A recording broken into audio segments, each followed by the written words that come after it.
भी जरूरी है। यार राहुल, कैसे हो? चलो कहीं घूमने चलते हैं। हाँ ठीक है, कहाँ चलेंगे? कहीं पहाड़ों पर? अच्छा आइडिया है। ठीक है, मैं बस की टिकट बुक करवा देता हूँ और अच्छा सा होटल भी देख लेता हूँ। ठीक है भाई, लेकिन जल्दी करो। लाइफ में इतना स्ट्रेस हो गया है कि कुछ दिन का रेस्ट तो बहुत जरूरी बन गया है। राज का शाम को फोन आता है राहुल के पास। राहुल, मैंने टिकट बुक करवा दिया है। आज शाम की ही बस है। जल्दी से सामान पैक कर लो। ठीक है, सामान तो मैंने पहले ही पैक कर लिया है।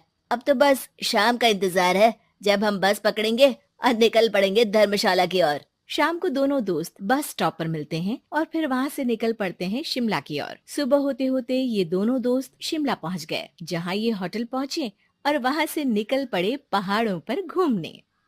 राज, यहाँ पहाड़ों पर कितना सुकून है ना। दूर दूर तक सिर्फ और सिर्फ पहाड़ ही है, और घूमने आए लोग भी यहाँ कितनी मस्ती कर रहे हैं। हाँ भाई, ये तो है। चलो कुछ खा ले। दोनों एक रेस्टोरेंट पे पहुंच गए। वहां इनकी रेस्टोरेंट चलाने वाले लड़के से दोस्ती हो गई, जिसका नाम जितेंद्र था। जितेंद्र, तुम यहाँ कब से हो और रेस्टोरेंट खोलने का प्लान कैसे बनाया? अरे भाइयों, मैं तो यहीं का हूँ। बस बाहर कुछ साल के लिए गया था नौकरी करने, पर फिर लौट आया और अपने यहाँ ही रेस्टोरेंट खोल लिया। पिछले 6 साल से यहीं पर हूँ। अरे लेकिन जितेंद्र, एक बात तो बताओ, रेस्टोरेंट ही क्यों, कुछ और काम क्यों नहीं? और भैया, अपना तो ये मानना है कि आदमी दुनिया में कहीं भी हो लेकिन उसे भूख तो लगेगी ही, और इसके लिए उसे खाना तो चाहिए ही। यानी ये धंधा कभी मंदा नहीं पड़ता, इसलिए ये काम शुरू किया था। लेकिन इस काम में क्या मुनाफा भी होता है या फिर बस ऐसे ही काम चल रहा है शौकियाना तौर पर? अरे अरे, क्यों नहीं भैया, काम तो हो ही रहा है और मुनाफा नहीं होता तो ये 10 लोगों का स्टाफ कैसे रख लेता। वैसे आप भी क्यों नहीं इस बिजनेस में हाथ आजमाते हो? हाँ, आइडिया तो अच्छा है, लेकिन हम लोग तो सिर्फ यहाँ घूमने आए हैं और हमारे पास इतने पैसे भी नहीं है। अरे पैसों की चिंता क्यों करते हो? सिर्फ 5 लाख रुपए लगा कर भी आप काम शुरू कर सकते हो। अच्छा, वो कैसे? अरे आप रेस्टोरेंट में मेरे पार्टनर बन जाइए। जो मुनाफा होगा वो आधा आधा बांट लेंगे। राज को ये सुनकर अच्छा तो लगा, लेकिन राहुल को इस ऑफर में कुछ दिक्कत लगी। उसने कोने में ले जाकर राज को समझाना शुरू किया। अरे राज, पागल मत बन, हम सिर्फ यहाँ घूमने आए हैं। ये ऑफर के चक्कर में क्यों पड़ रहे हो? कुछ काम शुरू ही करना होगा तो दिल्ली में शुरू करेंगे, यहाँ शिमला में क्यों? अरे बेवकूफ, दिल्ली में 5 लाख रुपए में कौन सा काम शुरू करेंगे? यहाँ शिमला में इतने कम पैसों में काम शुरू कर लेंगे और 1 साल में मुनाफा लेकर वापस भी चले जाएंगे। ओहो, अरे भाई, तुम्हें जो करना है करो, लेकिन मैं इस बिजनेस में तुम्हारा साथ नहीं दे सकता। याद रखो, हम यहाँ सिर्फ घूमने आए हैं, कोई बिजनेस करने नहीं। और इस जितेंद्र पर वैसे भी मुझे ज्यादा भरोसा नहीं हो रहा है। अरे तुम्हारी यही तो दिक्कत है, तुम्हें किसी पर भी भरोसा नहीं होता, लेकिन मुझे तो है। मुझे पता है कि इतने कम पैसों में मुझे जितेंद्र अपना बिजनेस पार्टनर बना रहा है। अरे लेकिन क्या गारंटी है कि पैसे लेने के बाद जितेंद्र तुम्हें बेवकूफ नहीं बनाएगा? अरे मुझे तो है, मैं कुछ नहीं जानता। मुझे सिर्फ ये पता है कि जितेंद्र मेरे बारे में ज्यादा ना जानते हुए भी मुझ पर कितना भरोसा कर रहा है। मुझे तो लग रहा है कि इसके पीछे उसकी मंशा ठीक नहीं है। बाकी तुम्हें जो ठीक लगे वो करो। मैं तो आज शाम की ही बस से वापस जा रहा हूँ। ठीक है, तुम चले जाओ, लेकिन याद रखना कि आज के बाद मुझसे कभी बात करने की कोशिश मत करना।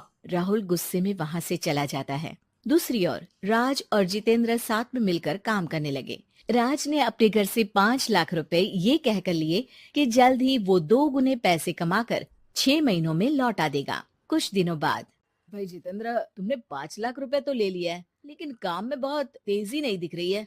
अरे भाई, काम में थोड़ा समय लगता है, चिंता मत करो यार। हाँ वो तो ठीक है, लेकिन मेरे पैसों का तो कुछ हिसाब दो। कहाँ लगाया तुमने? अरे बड़े आए पैसों का हिसाब मांगने वाले। वो तो शुक्र मनाओ कि इतने कम पैसों में मैंने तुम्हें काम पर रख लिया है। क्या कहा तुमने? मुझे काम पर रखा है? अरे मैं तो तुम्हारा बिजनेस पार्टनर हूँ। बड़ा आया पार्टनर बनने वाला। औकात देखिए अपनी, 5 लाख में रेस्टोरेंट खरीद लिया है क्या? ऐसा है तो मेरे पैसे वापस करो, मुझे तुम्हारे साथ काम नहीं करना है। अरे पैसे कैसे, वो सब तो काम में लग गए। अब तुम्हें वापस जाना है तो चले जाओ, कोई पैसा नहीं मिलने वाला है। राज को अपने साथ होने वाले धोखे का एहसास हो चुका था, लेकिन तब तक देर हो चुकी थी। उसे अपने दोस्त राहुल की याद सताने लगी, जिसने पहले ही आगाह कर दिया था कि इस बिजनेस में धोखा है, लेकिन अब तो देर हो चुकी थी। राज को अब कोई रास्ता नहीं सूझ रहा था। जितेंद्र भाई, मेरे पैसे वापस कर दो ताकि मैं लौट जाऊं। मुझे अब तुम्हारे साथ कोई काम नहीं करना भाई। ये सुनते ही जितेंद्र अपने कुछ साथियों के साथ राज पर टूट पड़ा और उसकी जमकर पिटाई कर दी। राज बेहोश हो चुका था। जब उसने आंख खोली तो उसे अपने सामने पूरा परिवार, पुराना दोस्त राहुल भी दिखा। सभी को देखकर राज की आंख में आंसू आ गए। राहुल, मुझे माफ कर दो। अगर समय रहते मैं तुम्हारी बात मान लेता तो आज शायद ये दिन ना देखना पड़ता। अरे शुक्र मनाओ कि जान बच गई। वो तो भला हो एक आदमी का जिसने मुझे फोन कर दिया था, तभी तुम्हारी जान बच सकी। मुझे माफ कर दे दोस्त, तेरी सलाह ना मानकर मैंने बड़ी भूल की है। अरे अरे भाई, मेरे हाथ मत जोड़ो। बस ध्यान रखना कि अच्छा दोस्त आपको हमेशा अच्छी सलाह देता है, इसलिए दोस्तों की सलाह पर ध्यान देना चाहिए।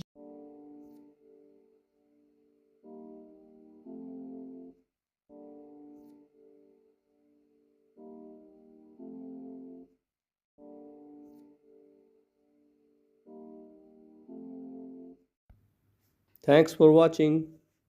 Tata, bye bye.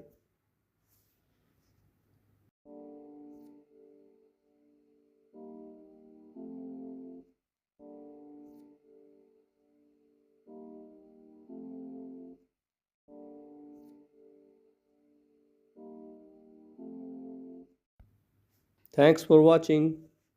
Tata, bye bye.